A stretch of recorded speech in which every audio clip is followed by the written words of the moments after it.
오늘 말씀의 내용 가운데 5절에 보면 여호와여라고 말씀하는 가운데 그 하나님의 인자하심과 진실하심, 또 하나님의 의와 심판에 대해서 말씀하고 있습니다.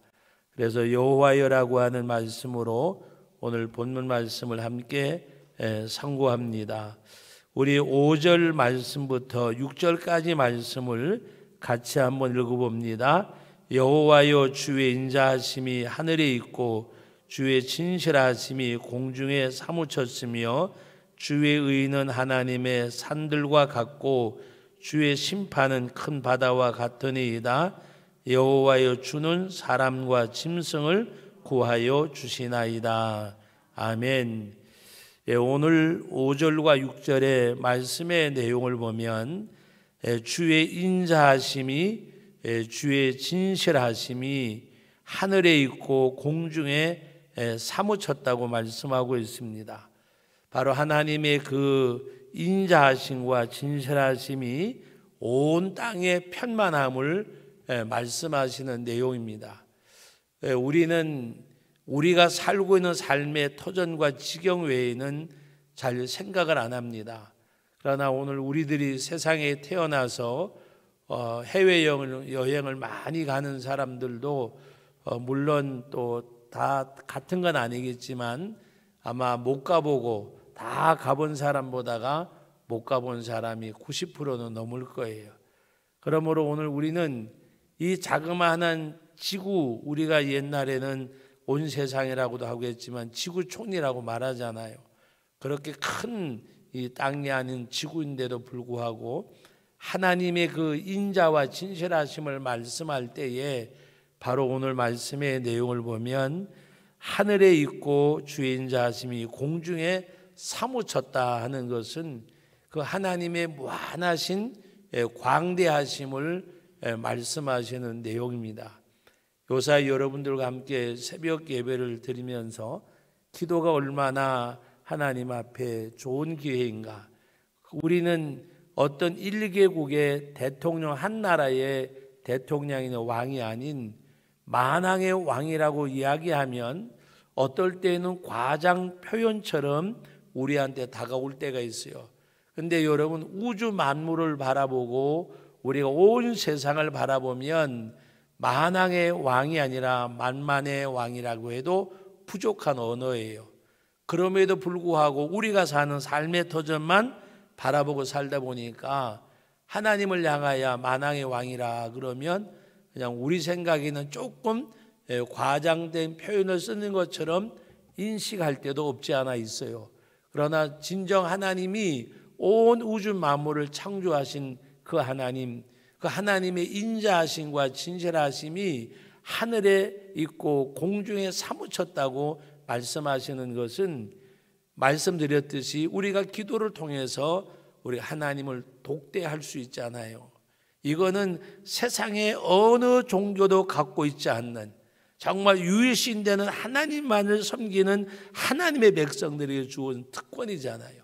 근데 그 하나님이 여러분을 만나주시는 하나님의 인자하심과 진실하심이 하늘에 있고 공중에 사무쳤고라고 하는 이 말씀으로도 부족하잖아요. 사실은 여러분, 일개국의 어떤 임금이나 대통령이 나를 만나줘도 영광으로 생각할 터인데 하나님, 만왕의 왕 되신 그 하나님, 우주 만물을 창조하신 그 하나님이 여러분들은 기도를 통해서 수시로 만나잖아요.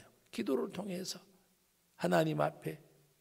만약에 제가 지금도 설교하면서 하나님 이 말씀 전하는 가운데 함께 해주세요라고 마음속 한 구석에 바라잖아요. 그 하나님이 나를 만나주신다고 생각하면 그의 주의 인자하심과 진실하심은 우리가 측량할 수 없잖아요. 여러분, 찬송가에 있는 가사의 내용대로 하늘을 두루마리 삼고 바다를 먹물 삼아도 다 기록할 수 없다고 했는데 우리는 그것이 굉장히 큰 과장법을 쓴 것처럼 느껴져요. 그런데 여러분, 우주 만물 가운데 이 지구라는 것 하나 생각해 보면 하늘을 두루마리 삼고 바다를 먹물 삼아도 그게 과장법이 아니고 큰 것이 아니라는 것을 느낄 수가 있잖아요. 우주 만물을 창조하신 그 하나님에 대하여 우리가 하나님의 어떤 역사하심, 창조하심에 대하여 기록한다고 해도 어떻게 우리가 보이는 하늘과 우리가 가지고 있는 바다를 목물 삼아도 다 기록할 수가 있겠느냐. 과장법이 아니라 그 말입니다. 그것도 부족한 거예요. 부족한 거. 부족한 거잖아요. 이 지구가 우주 공간에 정확한 지식인지 모르지만 12 떠돌이 별 중에 하나라 그랬는데, 여러분이 정말 우주에 보면 지구라고 하는 건 지극히 적은 것에 불과한데 그 광대하신 하나님이 나를 만나주시고 기억해 주시고 창세전에 너를 지었고 만세전에 택하여 주셨고 내가 너를 지명하여 택하여 불러나니 넌 내 것이라. 내가 불 가운데로 지날지라도 불꽃이 사르지 못할지고 네가 물 가운데로 지날지라도 그 물이 너를 엄몰하지 못할 것이라. 그 인자와 자비하심은 우리가 하늘에 있고 주의 신실하심이 공중에 사무쳤다는 말로도 부족한 거예요. 부족한 거. 왜 우리가 자만하고 교만한지 아세요? 하나님을 모르기 때문에 그래요. 우리 속담에 그런 말 있잖아요. 하루 강아지 범 무서운 줄 모른다고. 강아지가 태어나는데 호랑이가 옆에 와도 몰라요. 모르니까. 범이 뭔지 모르니까. 우리 하나님 앞에 정말 그 광대하신 하나님, 우리 자만할 것도 없고 교만할 것도 없어요. 왜? 하나님과 나와는 비교할 수 없기 때문에. 비교할 수 없기 때문에. 여러분, 우리 1:1 그 공부할 때에 우리 장로님 성함을 잊어먹었는데 강의하신 장로님이 보드판에다가 나라는 존재를 표시할 때가 있냐고 물어봤잖아요. 만약에 보드판이 우주라고 하면 거기다가 나를 표시할 때가 있는가? 표시할 때가 없잖아요. 그런데 그런 미미한 존재가 하나님이 나를 알고 내가 하나님을 안다고 하는 거, 이거는 영적인 것이 아니고는 설명될 수가 없잖아요. 그죠? 영적인 것이 아니고는 설명할 수가 없어요. 그래서 오늘 이 말씀에 주의 인자심과 자비하심이 하늘에 있고 공중에 사무쳤고 그의 의가 뭐라 그래요? 산들 같고 그의 심판이 바다 같다. 이것도 정말 미미한 거. 근데 하나님이 우리에게 향하신 그 은혜를 오늘도 나타낸 말씀이에요. 나타낸 말씀. 주의 의가 산과 같고 오늘 말씀 가운데 바로 그 7절 말씀이잖아요. 우리가 아까 4절 5절 봤죠. 6절 말씀. 주의 의는 하나님의 의 산들과 같고 주의 심판은 큰 바다와 같으니이다. 여호와의 주는 사랑과 심성을 구하여 주시나이다. 하나님의 의, 하나님의 심판, 이것을 우리가 정말 하나님 앞에 기억하고 살아가는 그런 성도가 되어져야 되고, 여러분 오늘 7절 말씀 다 같이 한번 읽어봅니다. 하나님이여 주의 인자하심이 어찌 그리 보배로우신지요 사람들이 주의 날개 그늘 아래 피하나이다. 주의 인자하심이 어찌 그리 큰지요라고 말하지 아니하고 어찌 그리 보배로우신지요. 보아라고 말입니다. 주의 인자하심이 크다는 말로는 설명할 수 없는 세상의 어떤 것보다도 가장 값진 보화와 같은 것. 주의 인자하심이 보배로소이다. 모든 사람들이 모여 주의 날개 그늘 아래, 사람들이 주의 날개 그늘 아래 피하나이다. 주님의 인자하심과 자비하심, 거기에 우리가 피하는 것, 그의 날개 아래, 하나님의 보호 아래 하나님이 나와 함께 하시기를. 그 하나님을 찾는 마음이 목마른 사슴이 시냇물 찾듯이 내 영혼이 주를 찾게 갈급하던 아이다. 주린 영혼을 채워주시고 하나님 앞에 정말 사모하는 영혼을 만족해 하신 그 하나님, 그 하나님을 향하는 마음, 주의 인자하심이 어찌 그리 큰지요가 아니고 어찌 그리 보배로우신지요. 나에게 향하신 그 하나님의 인자하심, 하나님의 인자하심. 저는 그 바울의 그 모습, 바울이 예수님을 영접하고 난 이후에 그가 마지막 하나님 앞에 나는 선한 싸움을 다 싸우고 나의 달려갈 길 마치고 믿음을 지켰으니 그 말씀, 예수님 담에도 도상에서 만나고 그 고백한 과정 속에서 여러분 다윗의 삶을 한번 보세요. 원망한 적 있어요? 불평한 적 있으세요? 섭섭하다고 말한 적 있어요? 오직 그는 복음을 위해서 매를 맞아도 고난을 받아도 죽임 당할 고비를 넘겨도 당연한 걸로 알고 살았어요. 너무 신기하잖아요. 하나님 앞에 어느 한순간도 맞아서 거의 죽게 되었으니까 성밖에 갖다 버리웠는데도 하나님 내가 왜 복음 전하다가 이 꼴을 당합니까? 어디에 있습니까?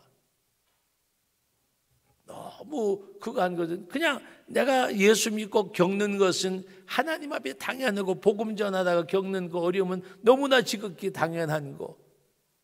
그러나 그의 마음속엔 뭐가 있어요? 오직 사명밖에 없어요. 목숨보다 소중하게 여기는 사명밖에는 없어요. 사명밖에는. 왜 우리가 정말 하나님이 주시는 뜨거운 사명대로 못 사느냐? 세상줄에 붙잡혔기 때문에. 세상 붙잡혀.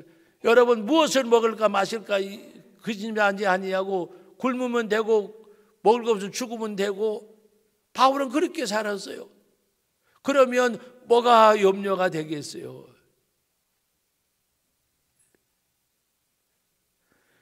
세상줄에 매인 우리들, 세상줄에 매인 우리들.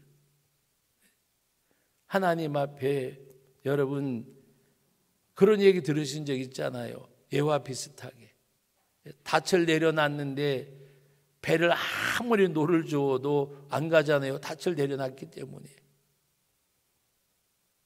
배를 예를 들어서 선착장에 묶어 놓으면 노를 줘도 가겠어요?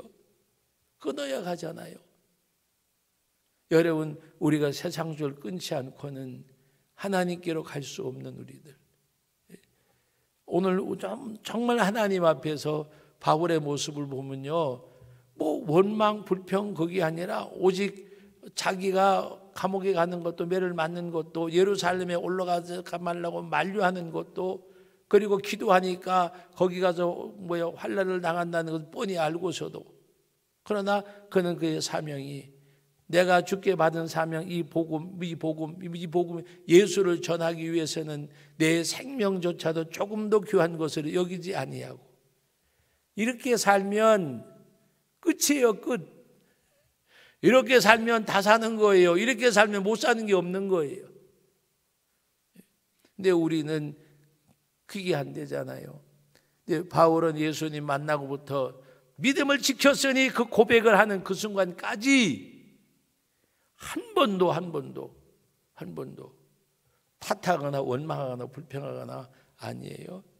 너무나 지극히 당연한. 그러니까 감옥에 가도 찬송을 부를 수 있었던 것은 지극히 당연히 여기기 때문에 죽을 고비로 수없이 넘기면서도 지금도 내 마음을 누르는 것이 있다 그랬어요. 뭐가 내 마음을 눌러요? 집에 두고 온 자식, 보고 싶은 만화님, 토끼 같은 자식 아니잖아요. 모든 교회를 위해 염려하는 거라. 지금도 내 마음을 누르는 것이 있으니 저는 그렇게 생각을 해봤어요. 사명으로 하는 것은 사람들이 볼 때에 잘못하는 것 같을지라도 사명을 가지고 하나님이 주신 소명 속에 사명 가지고 하는 거는 그거는 괜찮아요.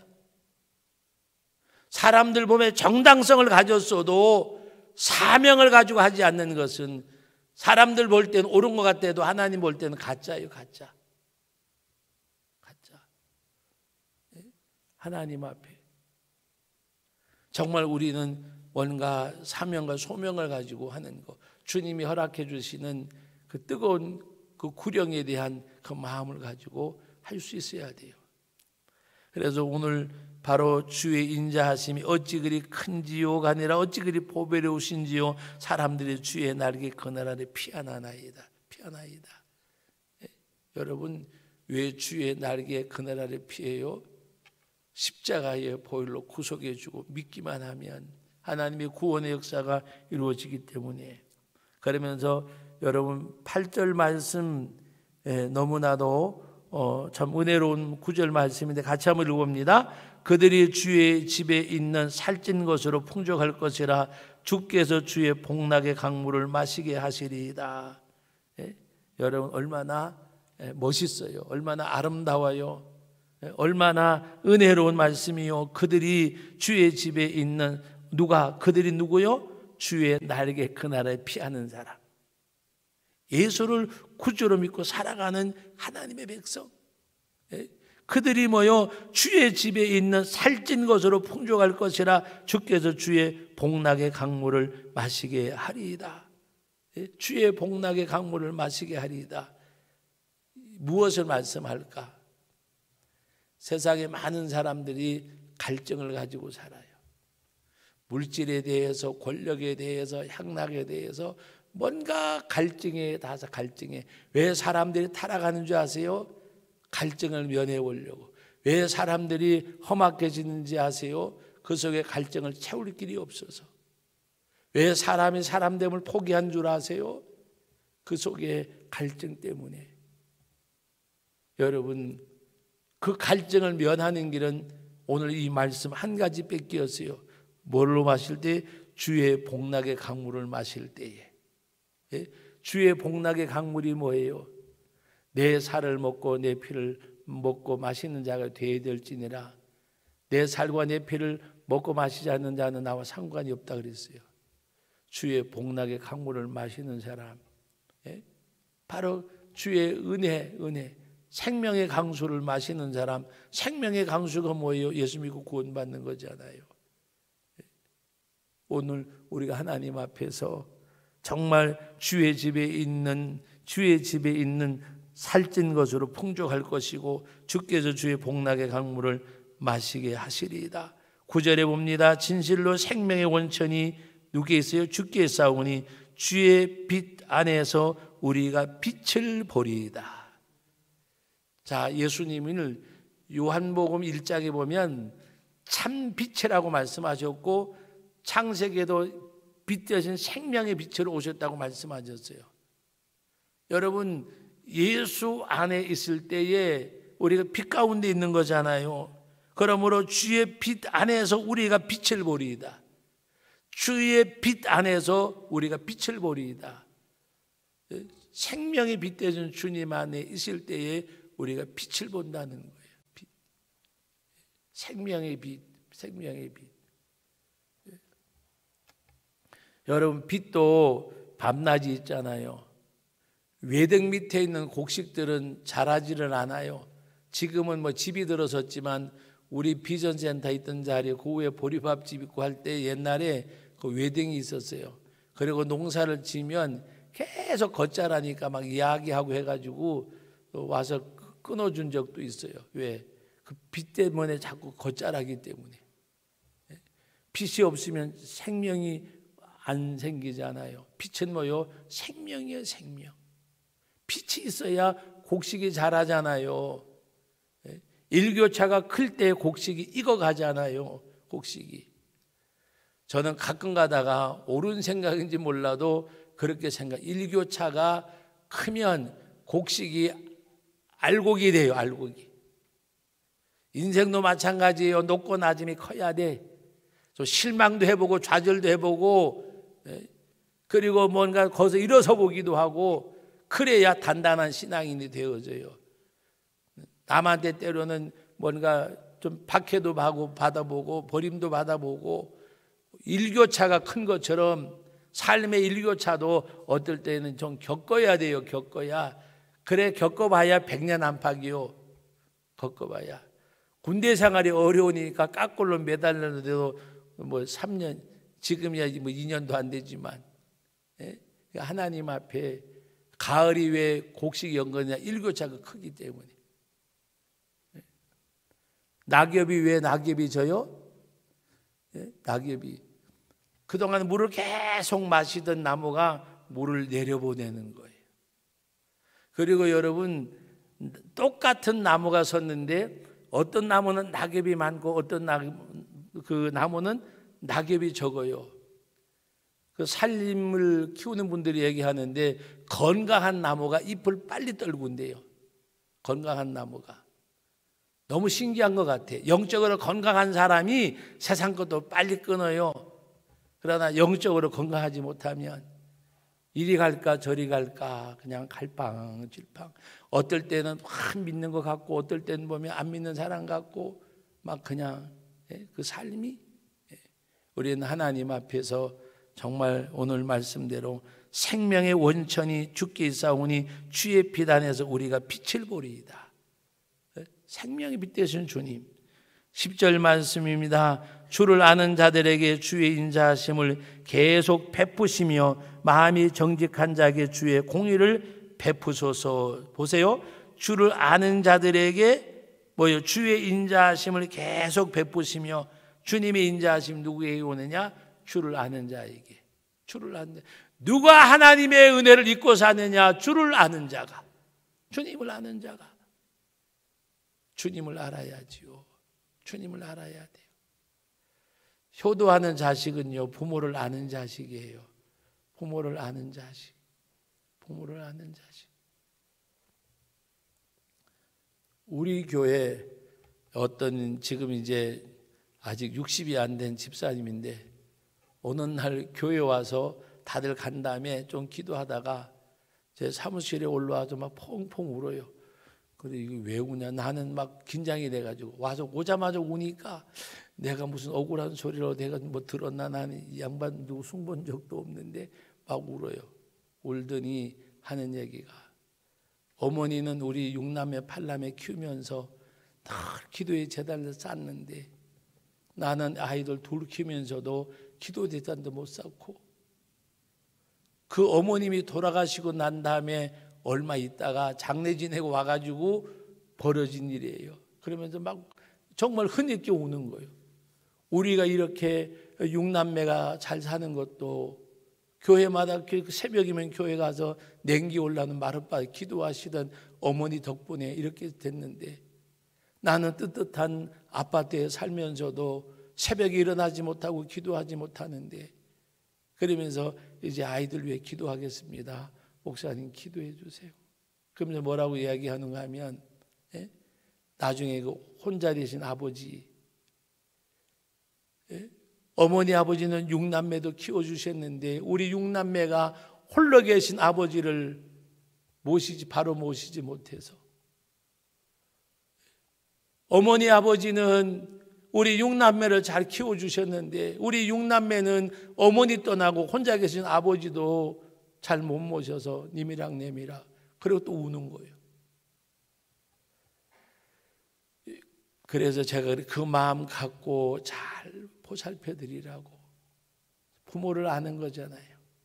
우리 어머니 아버지는 우리 6남매 키우셨는데 우리 6남매는 혼자 계신 아버지도 바로 못 모시고 아니까 뜨거운 눈물을 쏟으면서, 제가 알기로는 지금까지 주기적으로 계속 멀리 떨어져 살지만 계속 이렇게 효도하는 모습을 직간접적으로 보고 들어요.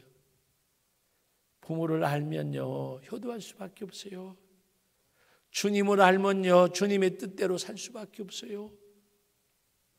주를 아는 자에게 주님이 인자하심을 베푸시기 때문에 우리는 주님을 알아야 돼요. 그 하나님을 아셔야 돼요. 독자를 보내주신 임마누엘로 이 땅에 오신 그 하나님, 그 예수님, 그 주님을 아는 그 삶을 우리가 살아갈 때에 바로 마음이 정직한 자에게 주의 공의를 베푸소서 기도하면서, 지난 36장 1절로 4절까지 말씀에 볼 때에 여러분 1절 말씀에 악인의 죄가 그 마음속에 이르기를 그의 눈에는 하나님을 두려워한 빛이 없도다 그랬습니다. 이것을 가지고 말씀드리면서 신앙적 교만, 하나님이 없는 사람이 두려움이 있겠어요. 그런데 오늘 그 1절 말씀과 11절을 한번 견주어 보세요. 11절 읽습니다. 교만한 자의 발이 내게 이르지 못하게 하시며 악인들의 손이 나를 쫓아내지 못하게 하소서. 그들이 내게 미치지 못하게 해달란 말입니다. 발과 손이 미치지 못하게 해달라는 그 악인들의 세력이, 악의 세력이 내 영적인 것을 병들게 하지, 파괴하지 못하게 해달라는 말입니다. 그러면서 여러분 4절 말씀, 그는 그의 침상에서 죄악을 꾀하며 스스로 악한 길에 서고 악을 거절하지 아니하는도다. 그 다음에 12절, 같이 4절과 12절을 대비해 보세요. 같이 읽습니다. 악을 행하는 자들이 거기서 넘어졌으니 엎드러지고 다시 일어날 수 없으리이다. 하나님 앞에 주의 인자하심 입는 자들과 악인의 삶을 비유해서 말씀하시는 내용이에요. 사랑하는 성도 여러분, 말씀을 믿습니다. 우리가 늘 하나님 앞에 그 하나님의 광대하신 그 크심 앞에 말씀드리잖아요. 하늘을 두루마리 삼고 바다를 목물 삼아도 과장이 아니, 그것도 부족한 거예요. 만왕의 왕이라고 부르지만 그것도 부족한 거예요. 부족한 거예요. 하나님의 은혜 앞에 왜 바울이 그렇게 살았을까?